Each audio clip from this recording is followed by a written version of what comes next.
everyone, it's Rory here, and this time I am so thrilled to be joined even by the fantastic Isabelle and also Tim, Rosie, and Ben from ESC Insight. Hello, everybody. Hi. Hello. There we go. Ciao, ciao. Amazing. Ciao, ciao. Love that song. Anyway, with semi-final 2 is all done. We've seen all of their second rehearsals now, and wow, I mean, that was a lot, I think, over the last few days. But you know what? We've got a lot to talk about here, so we might as well just sort of dive straight into it. So, out of semi-final 2, which are the sort of standout performances for you guys? I think these two here possibly have an answer. Well, okay. I'll say one of them. I've got a couple, but the first one for me is Sweden. Just because we all know how much of a mellow stan I am. These two lost their shit when we saw that last. Then they have been squealing. Yeah, we've been squealing. Yeah, I'm not proud of that, but you know, I don't care. But yeah, Cornelia made slight changes from her mellow performance, but they adapted it much better. I mean, from the second verse, she usually does a 180-degree turn, but for the Eurovision stage, it's 360. So, which I found, like, I really liked it because on Mendo, you get like a shot of the audience, but they just changed some camera angles on it. So in the second chorus, she's facing the crowd instead. And also they added pyrotechnics. That wasn't in the Melo performance. So I'm very, very happy about that they've made some changes, even though they kept most of it. You know, it still kept that intimacy and emotion that she had in her Mellow performance. And that's my standout.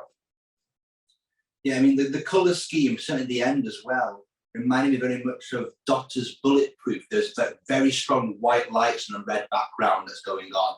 And there is a certain epicness to it, which is really wonderful to see Sweden not just playing, you know, their Melfest card and doing it, actually taking some time to adapt to this stage very slightly, and it is elevated. So always great to see that. This week's production, whether it wins or not, we know it's so much liked in the community, but it's done itself justice. And actually that's more important that it's a good transition to this stage than it is where the result is, because this is an absolute classic song and will be for a long time. If I can mention a song here that impressed me performance-wise, probably the Polish one. Because the Polish performance has struggled throughout the preview party circuit with getting momentum, with lasting through the 3 minutes, so making Ockman look and appear interested in the song. The way the camera work is, you know, the clip they've chosen that shows with the dramatic camera shifting, it builds and it builds. He builds as well. He has a note in that final chorus which is breathtaking every single time. And I can see the kind of viewers who, you know, watch Eurovision as a singing competition rather than a song contest being really thrilled by that when it's performed live. I'm going to possibly leave what I think my top one is going to be, because I'm 99.9% sure that it's what Isabelle's going to talk about. So I'm going to say probably my second place, and I'm going to say the Czech Republic. I think you can really tell that over the pre-parties, they have massively grown in confidence as performers. Dominika is doing a fantastic job vocally hitting those high notes, which again, I know some people were a little bit concerned about with some of the pre-party performances. And what they've done there is capture the energy of the song so incredibly well. They are magnetic on stage, the three of them. And I love how all of them get their moment in the spotlight to shine. There's some fantastic moments on this performance, and I'm really, really pleased that they've made a song in a genre that can really struggle on the Eurovision stage sometimes, have such a fantastic staging and such a strong impact. We've seen sort of electronic music really struggle sometimes in Eurovision, and a lot of that has been down to how it's been staged. So it's so exciting to see this genre of music staged so well, with so much energy and without compromising any of the song. There's some gorgeous shots in there as well. Watch out for the opening shot where it sort of pans down to Ben's equipment, and you see all the colours and the cables and him playing on the keyboard and things like that, and then you pan down to where Dominica is. It's gorgeous. I love it. I have 3 standouts that stand like head and shoulders above anything else in this semi.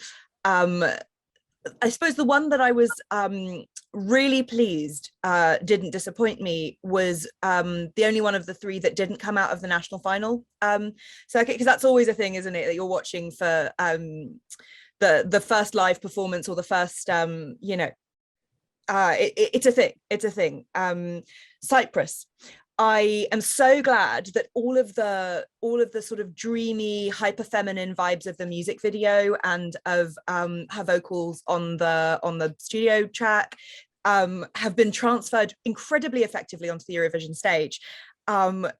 It's not an obvious thing to do, and she pulled it off from the get-go. I think for me, it's one of the most, I said this in our TikTok reaction, it's one of the most complete concepts of any act across both semi-finals for me at the moment. She just has created this world of dreamy colors and soft shapes, and it's wonderful. I'm really, really happy to see that. I think Cyprus is really underrated this year as well. And I wonder how much of that is because it's really leaning eastward. That obviously plays well with me, being half Iranian. It feels much closer to kind of that part of my, you know, that homeland of mine. I'll be interested to see how it plays with a general audience. Serbia, I knew was going to be brilliant. Yeah, I was actually expecting Rosie to talk about Serbia as well, but there's not much to say about it because it really, Constractor has just lifted the national final staging almost directly, just transposed it onto the Eurovision stage. The only thing to say is that it still looks fantastic. All of the same effects and the impact is still there. So that's cool to see, because it doesn't always, you know, transpose perfectly. The biggest surprise in a way, I mean, isn't a surprise. The biggest step up, let's put it that way, is San Marino. I have been gunning for San Marino to like top 10 in the grand final since the second that, you know, Akil first performed in Una Voce. And I know I'm not in the majority, San Marino, maybe it's just because it is San Marino, has been flying under a lot of people's radars. They're like really low on the ranking, a lot of rankings, which I'm baffled by, but now we see what a budget can do, right? The staging is top to toe, everything we could have possibly hoped for and more from this raunchy, squelchy, gender fucky, hot mess, but like great hot mess of a song. It's just the kind of the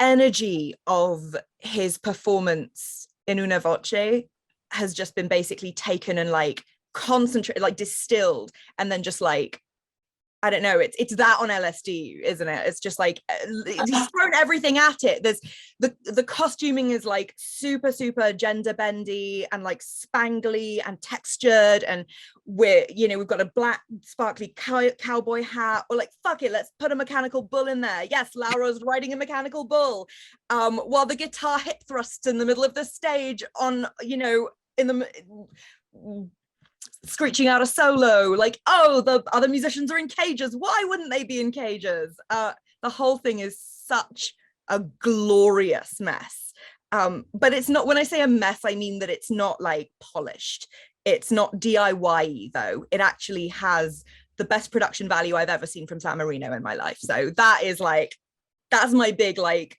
revelatory moment of semi-final 2 so far. Yeah, I mean, to be honest, I'd echo all of you guys' sort of picks so far. It's all been very like high quality, but I will throw Ireland in there, and that's not for the sake of me being Irish, so therefore that's not my own patriotism coming into play here. But wow, I mean, I don't think, like, I don't know about you guys, but when like we saw pictures for this at the time, like it was a bit like, okay, you know, like it's kind of cool. We weren't thinking too much. And then we saw the second rehearsal and we saw like the choreography, we saw like what they were planning on doing with the stage. Like their use of the stage, I think, is really effective as well.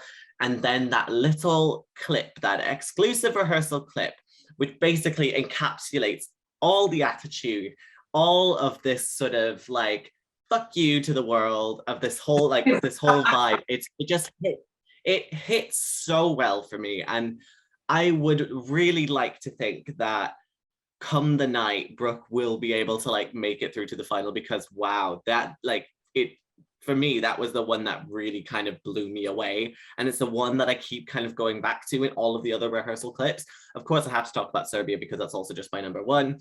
But yeah, I love the sort of effect of the staging that they're doing. It's so good. And I love that they're bringing in subtitles as well for parts of the song as well, which is really good.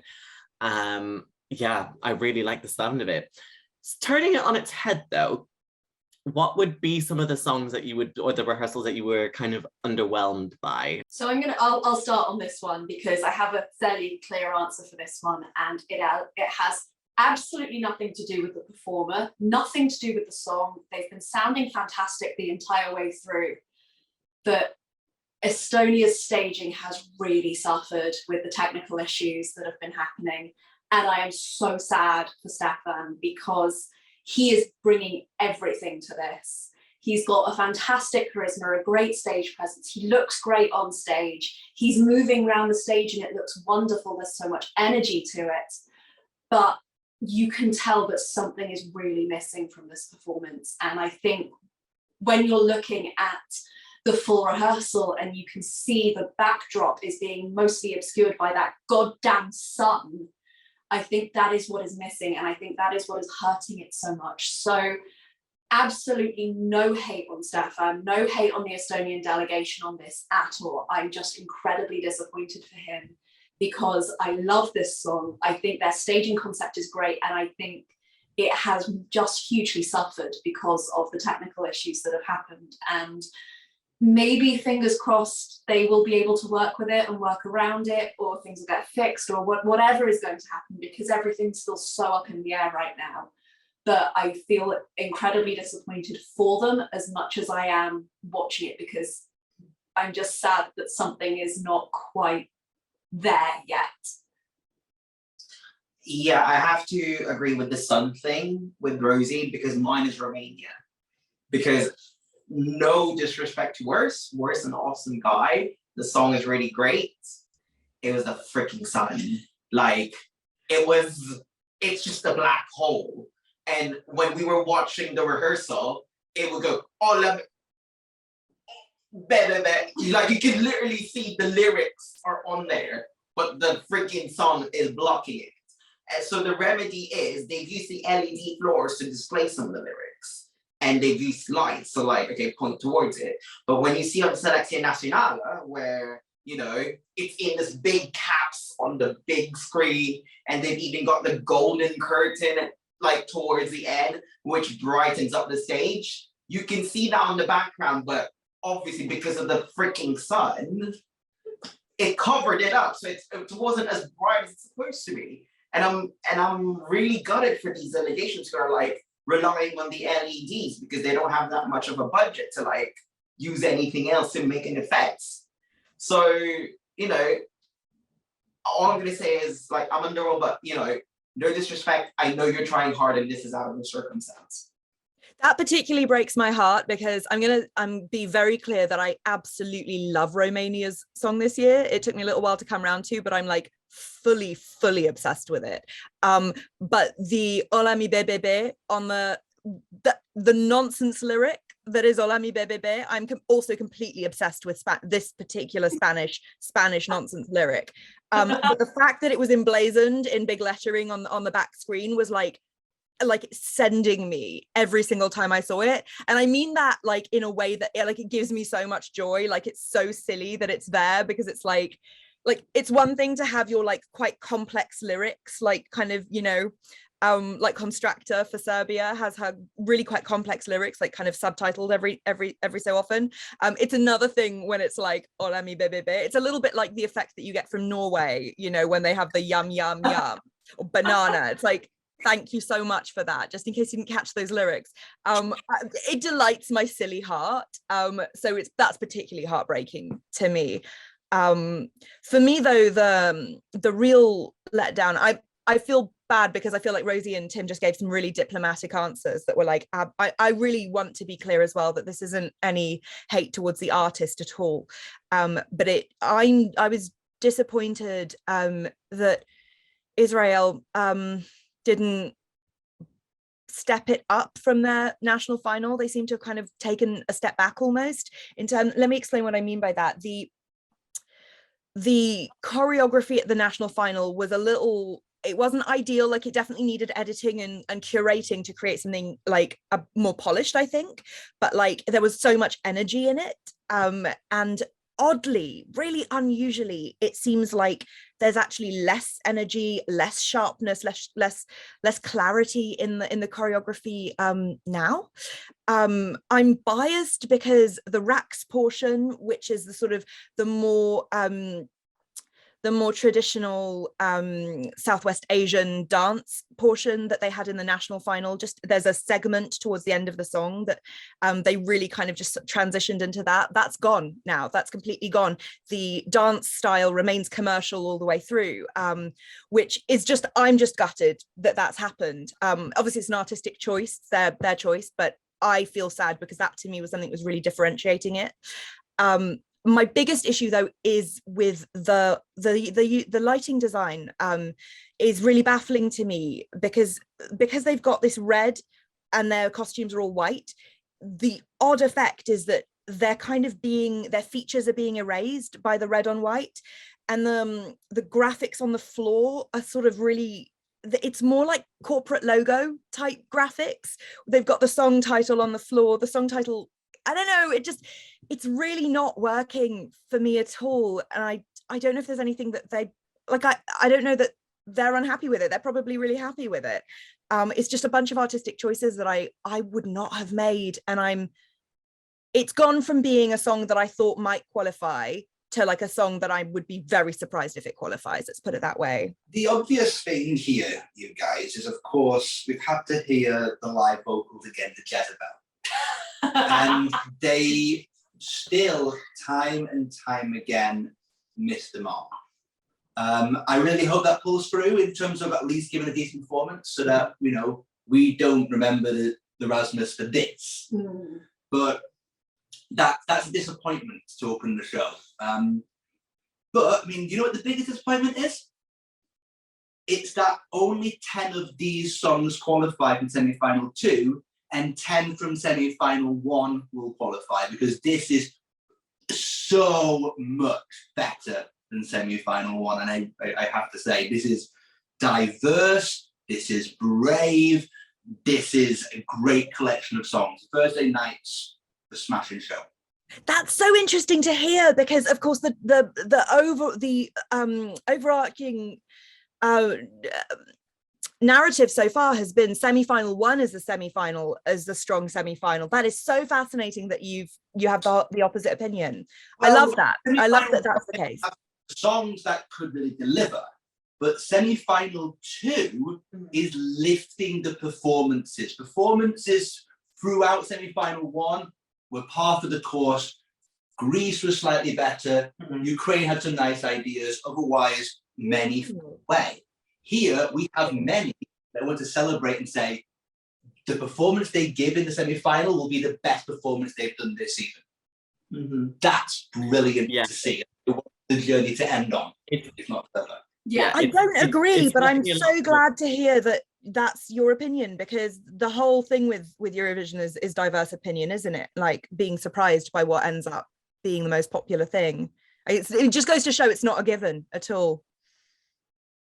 No, definitely not. And I mean, semi-final 2 is like, as well, we've seen is like the more unpredictable one. So we're more open to maybe getting a lot more sort of shocks in this one that potentially might like tear the fabric of the fandom apart. My song that I'm particularly underwhelmed by is Azerbaijan. Now, I genuinely, like, going into rehearsals, no one was talking about Azerbaijan. There was no like hype for it in the same way that sort of Effendi was in the past 2 years, or even Chingiz or anything like that. And then we get there. It looked good at the first rehearsal, but then in the second rehearsal, it's looking a bit sort of like he's being dwarfed by the stage. And like obviously like they've got some really interesting ideas there. They've got like the stairs that kind of move back and forth, and they've got the interpretive dancer, but there's not so much there that kind of keeps me interested. And like, even though we've got like countries here, like for example Israel, or for example Malta, that are just very like saccharine, or you know, like they're very like middle of the road, they still have something that would still be like, oh, okay, what's going on here? Whereas with Azerbaijan, I'm feeling very much like shortchanged by it. Now, obviously, that's just me. Obviously, you guys all have your own opinions. Let us know what you think in the comments below. But looking more ahead to next Thursday, who would be the sort of sure qualifiers that you think will be like definitely making it through to the final? For me, it's Serbia. I think that it's going to be, I'm like about to make a prediction, and we always, I mean, never make predictions, friends, but I think it's going to be between Serbia and Sweden in terms of who wins semi-final 2. And Sweden is not like at the top of my list personally, but I know how beloved it is. I know how beloved it is even just in this little conference of Euro fans. So I do expect Sweden to, like, if not win it, doing like top 3, do incredibly well. But I think Serbia actually is going to win semi-final 2. That's how I feel. I will be astonished if San Marino doesn't qualify based on this staging that we've seen. I think until now, it was absolutely 50-50 up in the air. I was hoping it would, didn't know that, you know, it wasn't a sure thing. I'll be stunned if it doesn't qualify based on this. Same goes for Cyprus. I'm obviously just naming my faves now. I think that it will be an upset if the Czech Republic doesn't qualify, for the reasons that Rosie already said. And I'm going to say that I expect Australia to qualify, even though I absolutely can't stand the song. And I personally, the staging doesn't do a lot for me, but I understand a lot of people think it's incredibly powerful. So I'll be surprised if that doesn't qualify. I'd say for me, just kind of going down the list, I'd say my short qualifiers, I very much echo you on San Marino. I think that's particularly because the voting from this particular semi-final will be coming from the UK, Ireland, Australia, all 3 of whom I think are going to really, really love this style and this genre of music. And that sort of blend of, yes, they enjoy the song, but there's also that proper Eurovision style feeling to it. I think Poland is definitely going to be qualifying, Sweden, Czech Republic. Every other country I could kind of make a case one way or the other for. I think a lot of them, they're songs that will either do really well with the jury or really well with the televote. So I think it's really going to be a mix of what connects with everybody overall. Okay, for me, just echoing Rosie and Isabelle already, definitely Serbia, because I think that it's so avant-garde enough that it stands out from the pack. So that's a definite for sure. I mean, I'm not going to say any further, but Sweden, I've already mentioned it more than enough. Poland. Really? Poland, as Rosie said, because the UK is voting on this one, and I'm gonna guess that the heavy diaspora of Polish immigrants all over Europe would help prop up the televote. And San Marino, with the staging, obviously it's so bright and flashing enough that people will just be dropping their jaws. Just their drawers? Sorry, what? They'll just be like, that's shocked. They'll be dropping their jaws and their drawers. Go to non. If this video wasn't monetized,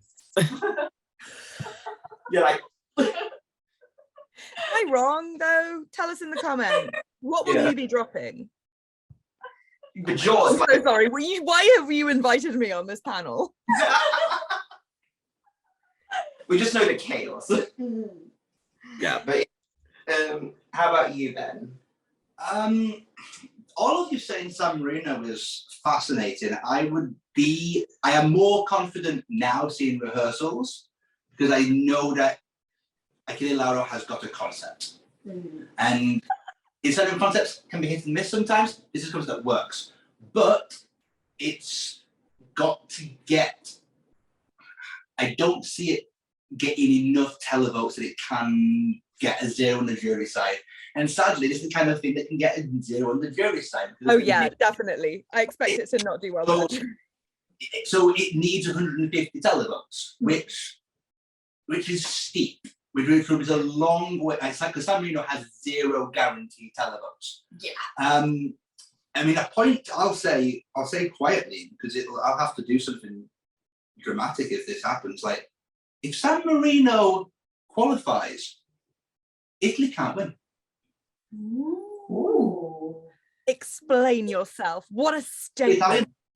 The Italian will get split. 2 megastars from Italy, boom, split the vote.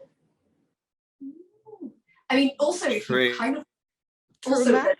Muscat as well, who is not from Italy, but Well works in known Italy enough. and is a megastar in Italy. But equally, I'm not convinced of Malta's chances of making it through. Like, I wouldn't say it's not impossible. Like, it's definitely got enough going for it that it could make it through. But I'm not going to say it's a sure qualifier the same way that. Would you appreciate as Others well, though, might that be. Emma Muscat's not going to steal Mahmoud's votes? That's true. Achille Lauro might. That's very Good true. point. Good point. I'm going to quote my friend, my darling, much hornier than I am, believe it or not, friend Flor, who said, actually during San Remo, so before we even got like the raunchiest version of Achille Lauro, Italian twinks are just having a winning season, really, you know. So I mean, what we're talking about is which Italian twinks are your Italian twinks of choice, you know. So yes, many of us will use all 10 of our votes on, you know, on the various Italian twinks on offer, but if you're only going to vote once, you know, I totally agree with Ben, in different words. I think you're right. The power to split the vote is definitely strong, isn't it? Yeah, definitely. For myself, I have to say that my sort of sure qualifiers would definitely be Serbia because of, again, how avant-garde it is, how easy it's going to be like talked about. I mean, if it already got up to number 2 on Genius lyric, sort of finding out what the meaning of it was, and that's like from millions of people, that showed that it's got like star quality, if you know what I mean. San Marino, I think, is also a bit of a sure qualifier. I feel at this point now, I would say that it would maybe be towards like 8th or 9th or so, but it would still definitely make it in, I think, purely for the chaos that is that staging. I also would say Poland. I also would say Sweden, just because they're so fan hyped. I would also really like to say Czech Republic. But of course, we just don't know what the situation will ever be with that, so we'll see. Anyway, so last question. If you had to pick one song, just one, to go straight to the final without even needing to face the televote or anything like that, which would it be and why? I am going to say Serbia because I am less convinced about its chances of qualifying than some people on this chat. I'm reasonably sure it will, but I'm not certain it will. And I really, really need this song in the final. I think what it brings to the contest is utterly unique. I think everything about what Constractor is doing on stage and also outside of the stage as well, I think is incredible. And I need this in the final. I am so in love with this song. I think sonically it's very unique. Lyrically it's unique. Its message is fantastic. They've staged it brilliantly. I really, really hope they've done enough to connect with the wider public, but I'm not 100% sure on it, so I would guarantee it a place in the final. It's Serbia for me too. Oh, sorry, go for it. I want to echo this so much because this is not a guaranteed lock. is that it should be getting lots of televotes, especially in the region, but it needs a little bit more than that. If you like this, you have to vote for Serbia in the semi-final to get it through, because, you know, is it quality? Yes. Is it diverse to the final we want? Yes. A Swedish jury is going to get this 0. So is a Finnish jury, a Cypriot jury. It's difficult. There's many competent songs in this list, and Serbia is strange. And unless you appreciate strange, which most juries don't, it struggles. The comparison of telenovelas has been done far too much, and it's very different to that.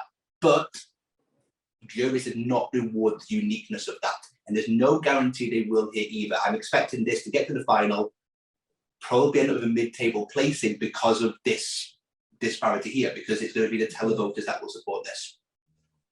Yeah, yeah, everything that Ben and Rosie just said. Yeah, absolutely. Such different kind of reasons, but same. It's got to be Serbia. Serbia is the song that I need in the final. I want to see the drama of Serbia winning the televote, you know, in semi-final too. I want to see that. So I don't want to deny ourselves the drama of how it's going to go down. I want to see it unfold, and I want to see Serbia win that televote. So in a way, I don't want any wild cards, because I want the same for San Marino. I want to see that drama go down. I want to see where they place, you know. But here's the thing: if San Marino doesn't make it to the grand final, actually, fuck it, San Marino's already won. Do you know what I mean? Like, it's reached such a peak in terms of trajectory that, like, I won't be okay if it doesn't make it to the grand final. But I'll feel that, like, you know, Lauro's done enough. He's done so much. Serbia hasn't reached its peak yet, right? Like, I feel like if it crashed out after the semi-final, it would be just a crime, you know. So Serbia for me. Okay, for me, I'm gonna stay in the same region, but just go to another country. Look, they say that it might need a lot of televotes. I think it will. I think it will do a Kano where it's gonna have a high televote, but the jury would just not like it. Like, but it would make it would still be a comfortable qualifier for Serbia, I think. For me, the pass that I want to give is for North Macedonia, just because she performs it better live. Look, people might say that they would not like the studio version, they think it's a bit dull, but Andrea sells this song live. She improves on the vocals live, and she might just be alone on stage, but you can really feel the emotion on the performance, and you can just see how much she's giving it all. So personally, for me, I'm just a big North Macedonia stan, really. So that's why another reason that it's that. Yeah, but basically, like, the amount of work that she's put in since Circles was initially selected and the way it was revamped, and the live performance from the pre-party circuit is my main reason for this one. Yeah, definitely. I see that. I'm going to again diverge a little bit, and this could be a little bit more of a controversial one, but I'm thinking more of the big picture sort of thing here. Maybe not so much within this contest, but within the grander scheme. Montenegro, I would give, because Montenegro is sketchy when it comes to its participation. It's very hot and cold. And given the fact that the last time that they qualified was in 2015, it has been quite a long time, and they've been very unapologetic in sending stuff that they feel like they would want to do. Like, that's why we've had such diversity in, like, between Highway, Slavko, Vanya, Dimol, and now Vladana again. Like, we've definitely, like, they've changed things, and they're trying to see what works. And I would love to just have them actually qualify for something that they feel like they're actually taking a risk, maybe, and just trying something new and then seeing it actually come off with results, you know. And that's the kind of bravery and unpredictability that we should be rewarding here. I mean, we talk about Lithuania sort of having a little bit of a wild card sort of thing, but Montenegro is just as good in that situation. So whether or not she actually makes it in, whether or not, that'd be fine. I think Serbia has just got enough hype to kind of get it through, hence why I wouldn't have put it in myself. Montenegro, though, we need to have this, like, Montenegro here, so then it can foster other like kind of like good results, then that they can become that kind of staple that we'd like to see other countries in, really. I'm not as obsessed with the song, so I'm not going to say it as my definite answer for this, but another one I'd really love to see make it through, if not this year, in the next couple of years again, is Georgia. I'm a big fan of Latvian, and I think what they've done with the staging is really fun and absolutely delightful, and it really works with the song. I don't necessarily think it's going to qualify. I think that sort of the people who like sort of psychedelic alternative genres of rock are probably going to gravitate a little more to San Marino. But I do really want to see Georgia back in the final again. I would be very happy if it were with Latvian. I don't necessarily think it's going to be, but please, can we get Georgia back in the grand final? Because I absolutely love their approach to this contest as a whole, and I really would like to see them back there. Yeah. Also, just fingers crossed. John Baptiste group for actually staging this, because this is very different to what they usually stage, and I'm actually in love with it. It's good. She's taking risks, which is what we like to see. And with that, that sort of takes us to the end of this sort of video, sort of rounding up our thoughts about semi-final 2 really in our second rehearsals. So we'll have to wait and see if any of our predictions kind of come true come next Thursday. Maybe they will, maybe they won't. I would like to think they all would, but they also would not. I don't know. You know what I'm trying to say in these kinds of things. Anyway, I would like to say insert roundup outro here. There you go. See, it's fine. Anyway, I would love to thank Isabelle, Tim, Rosie, and Ben, of course, for sort of joining us on this video. Ben, do you want to sort of give us a little bit of a shout out just for what you work for and everything? Yeah, well, I've been working with the ESC Insight online for the last few days, and I've got an article I've just written the draft of now about why Eurovision feels different here in Turin. It's not like going to a Stockholm, for example. It's a different Eurovision culture here. So I've got an article explaining that. Plus, I'll give a shout out to another thing on the website. We've got a full events calendar of anything Eurovision linked in Turin that I'm updating every time I get information. So that's a little thing that, you know, because it's a bit of a mystery finding out what's happening here, and there are some cool things going on. Ah, awesome. See, I would have loved that if I was in Turin, but alas, stuck in the UK. Ugh, detention. Love it. Well, be sure to follow Ben at ESC Insight, because they do absolutely fantastic content over there as well. So definitely open to working with ESC Insight a lot more as well. So fantastic. And yeah, in the meantime, please support us on our website, thateurovisionsite.com. We are all Facebook, Instagram, and Twitter at That Eurosite. So be sure to follow us there. And on TikTok as well. How could I forget about our TikTok? Look, you know me, I'm so socially like media. But like, yeah. And obviously we're coming out with reactions of what we thought about second rehearsals, first rehearsals, and everything like that. So be sure to follow us there. And also be sure to check out our podcast as well. It's That Eurovision Podcast on Spotify and Apple Podcasts as well. And be sure to link or to like, subscribe, comment, do all of that stuff. You know me, I love this. And yes, be sure to actually just sit back and enjoy our content, because this is what we're here to do. So I cannot wait to sort of carry on with this. So yeah, shall we say goodbye? Bye. Yeah.